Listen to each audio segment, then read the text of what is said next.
This week we're going to be talking about lure retrieval speed. This is another question that I get asked all the time. How do I know if I'm fishing my crankbait too quick? Am I fishing it too slow? Where do you start? What's a good rule of thumb?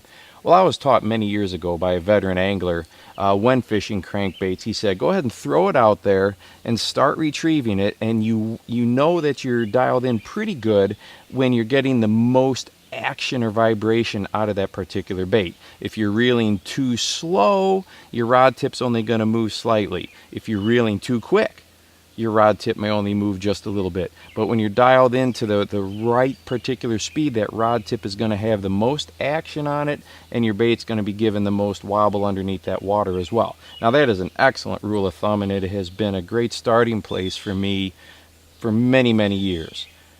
But you want to experiment with speed.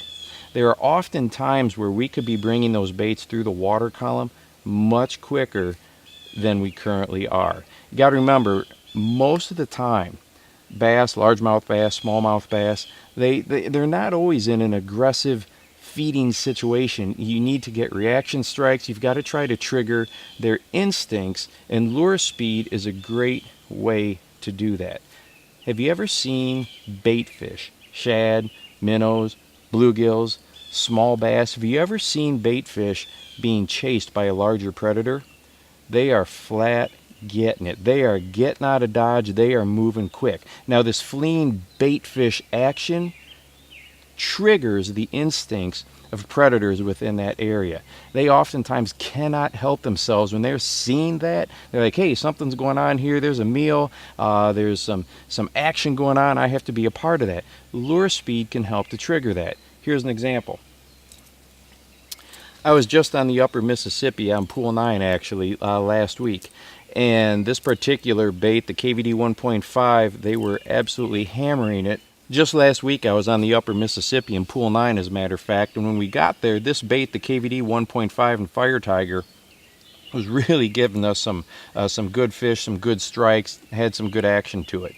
And I was working down a particular stretch of a railroad embankment, a lot of riprap coming into the water, and we were catching fish, on a regular basis, but they weren't huge, and I knew that there was some better smallmouth within this particular stretch.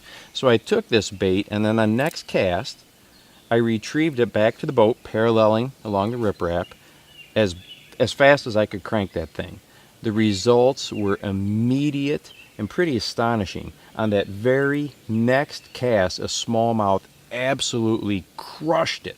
The bites I were getting before were those where you just all of a sudden feel some steady weight or pulling back on the bait. When I picked up the speed as fast as I could, the smallmouth hammered this thing where the rod just immediately bent over. And not only did they hit it harder, the quality of the fish that I was catching increased. Instead of pound and a half fish, now I was getting 2-3 pound fish. So that lure speed kicked in that feeding instinct to the other fish that were in that area, and that big fish was like, hey, tell that little fish, nope, this one is mine, and he went after it. So make sure that you experiment with that. Start, stop, any type of erratic action is really good. And lure speed not only works great with crankbaits, but if you're using swimming jigs, whatever you've got on jerk baits especially, you can go ahead and pick up that pace sometimes, and you'll be surprised at the results that you get. So make sure that you're willing to experiment on lure speed. Doesn't work all the time, but there are those moments, like last week up on the upper Mississippi, where it can make all the difference between a good day and a great one.